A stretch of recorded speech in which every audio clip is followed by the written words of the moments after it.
Hi guys, welcome back to the channel. Week 1 is in the books and we are ready for Week 2 action. Week 1 was highlighted by some great play from some transfer quarterbacks. We had an upset at FSU beating Alabama. Tommy Castellanos went off in that game. Speaking of which, is Kalen DeBoer already on the hot seat? You had Jackson Arnold for Auburn, Devin Dampier for Utah. On the flip side of that, you had Nico Iamaleava at UCLA getting steamrolled by Utah, and we saw Jake Retzloff at Tulane, John Mateer at Oklahoma. Overall, a huge week for some of these transfer quarterbacks, and it was fun to watch. Just a brief recap of what I do here.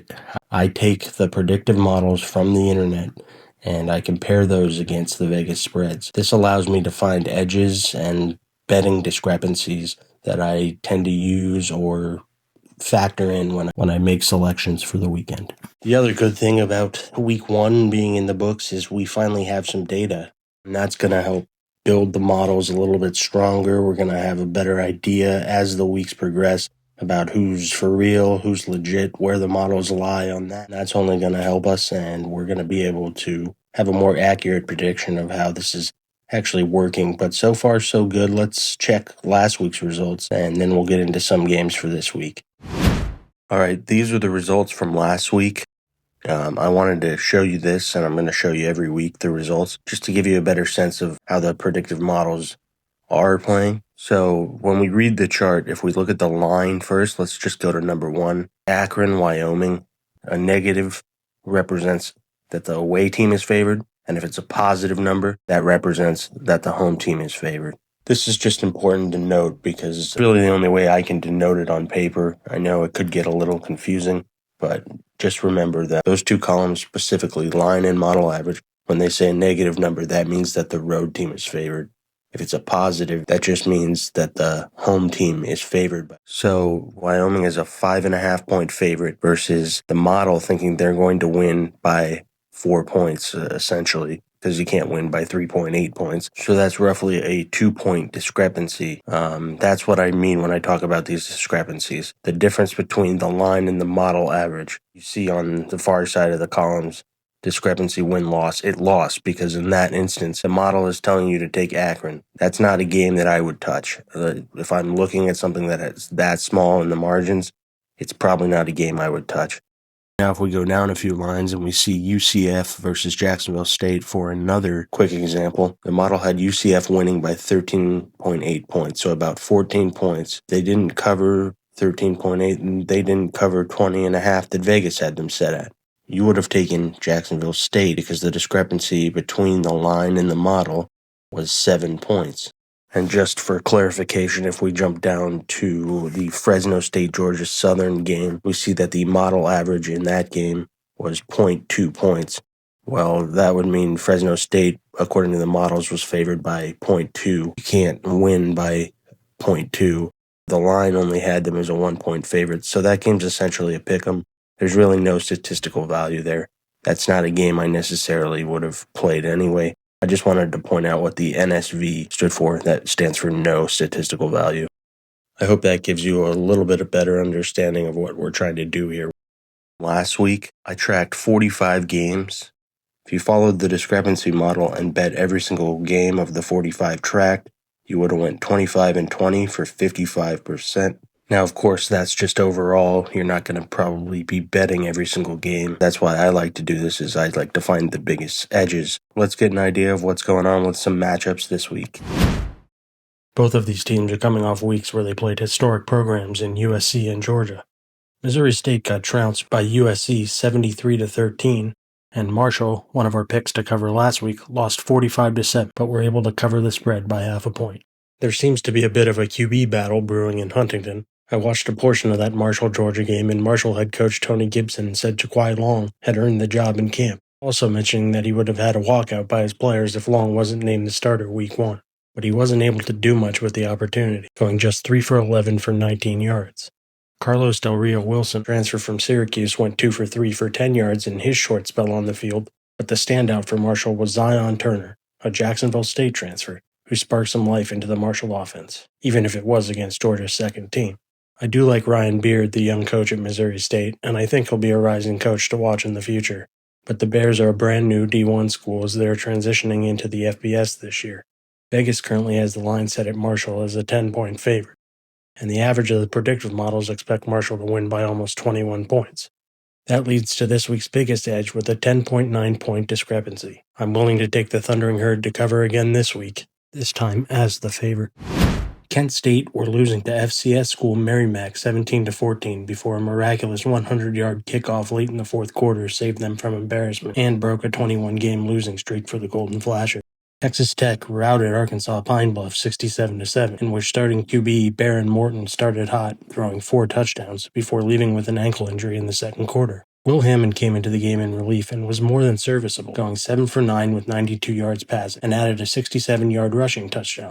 While ankle soreness shouldn't be a long-term issue for Morton, it may be a factor in this week's game. According to the numbers, this is the second biggest discrepancy on the board. Texas Tech will win this game, and as a 48-point favorite, they're expected to win by a lot. The models don't account for Morton's injury, but have the Red Raiders winning by 37.9 points. That's a 10.1-point discrepancy between Vegas and the data towards Kent State. I think Morton will be limited regardless in order to save him for the Red Raiders matchup next week against Oregon State. Will Hammond showed he could lead the offense efficiently, but I'm a bit weary of laying action on this game because Kent State is bad, terribly bad. The models consistently rank them near the worst team in Division I, so proceed with caution. But if you are strictly following the numbers and factor in the likelihood that Morton will be limited, Kent State should be able to come within 48 points. Washington State survived the Idaho Vandals 13-10 Week 1, winning on a walk-off field goal. This week, the math swings wildly in the favor of the Cougars, with them being favored by the models by 11.2 points, and Vegas setting an early line of Washington State minus 1.5. Wazoo is still trying to establish itself after losing a chunk of its team to graduation and transfer, especially John Mateer. SDSU beat FCS Stony Brook 42-0 last week, with a pair of rushing TDs and 100 yards for running back Lucky Sutton. This game plays almost like a pick'em, but averaging out the sampled models indicates that Wazoo is at least on paper more likely to win. Simulation models also have Wazoo winning more than 58% of the time, but nowhere near by 11 points. I'll be factoring in the discrepancy for Wazoo as the favorite, and I'm willing to take a smaller unit bet on Washington State to cover 1.5 points.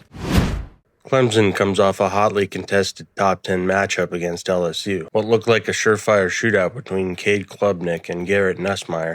Clemson Tigers lost what was more of a defensive battle to the Bayou Bengals, 17-10. Clemson's offense stalled in the loss, managing only 31 rushing yards on 20 carries, and struggled through an uneven night from Klubnik. Troy delivered a strong all-around performance against Nicholls State, piling up 272 rushing yards behind Tay Meadows' 186-yard day, and capitalizing on QB Goose Crowder's dual-threat playmaking, as he accounted for 3 fourth-quarter touchdowns to fuel a late 21-0 surge, put the game away 38-20. With the line set as Clemson as a 33.5-point favorite, the models only expect them to win by 24.1 points. However, the fact that Nicholls State was able to put up 20 on Troy makes me skeptical of their defense.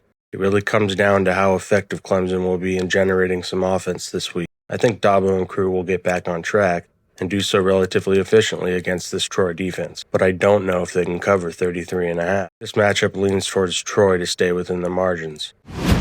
Again, while I'm showing the biggest discrepancies according to the numbers, it doesn't mean I necessarily have to agree with them. I spoke briefly about transfer QBs in the intro, and boy oh boy did Jackson Arnold provide for the Tigers. He had 137 rushing yards and 2 touchdowns, plus Auburn got steady production from backs Damari Alston and Jeremiah Cobb. I also watched a lot of that Ball State versus Purdue game. Barry Odom's Purdue dominated. Don't sleep on Barry O. Ball State's performance had effort but little execution. It looked like they had a problem on offense and special teams as the Cardinals managed just 203 total yards and missed 2 field goals in a 31-0 shutout loss. Quarterback Kyle Kelly led with 87 passing yards and 63 rushing, but the offense failed to capitalize on its time of possession advantage. Kyle Kelly played wide receiver most of last year, and his retransition back into quarterback wasn't overly successful in Week 1. Auburn is favored by Vegas by 42 points, and the prediction average has them winning by roughly 34 points.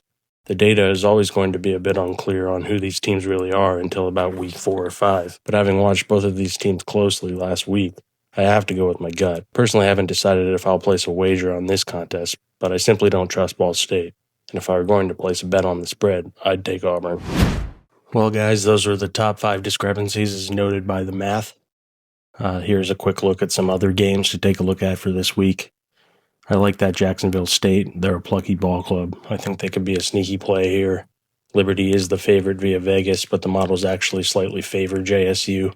Also, I think Akron could slip in between the margins as a 34-point dog. Nebraska's kind of notorious for not scoring a ton of points. I don't think Akron's very good. I just don't know that Nebraska's going to be able to put up those points to lay it on by more than 34. Again, we're just trying to use the data to make more informed decisions when placing our bets against the spread. As always, feel free to contact me in the comments about any FBS game. I've got the data for all of them, including simulation models, spread coverage percentages, just lots of little minor data points that you might be interested in. I'd love to tailor an individual rundown to help you with any specific matchup. I'm a new channel, so I'm all ears to you guys and what you want to see in the future. Thank you for supporting and liking and subscribing.